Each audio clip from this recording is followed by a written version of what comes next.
तकरीबन कोई 9:30 बजे, पौने 10 बजे के आसपास पाकिस्तानी वक्त के मुताबिक जो है, उसके बाद ये आपकी स्क्रीन के ऊपर जो है ये फुटेज भी आप साथ साथ देखिएगा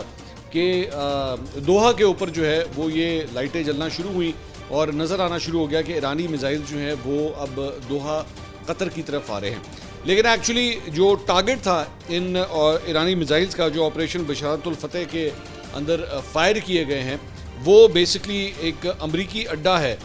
जिसे बेसिकली निशाना बनाया गया। और इसकी जो इस अड्डे की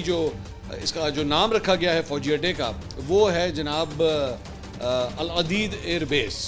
तो अल अदीद एयर बेस जो है बेसिकली यहाँ पे अमेरिकन प्रेजेंस जो है वो काफ़ी होती थी। अच्छा, आज से 4-5 दिन पहले ये खबरें आ गई थी कि जनाब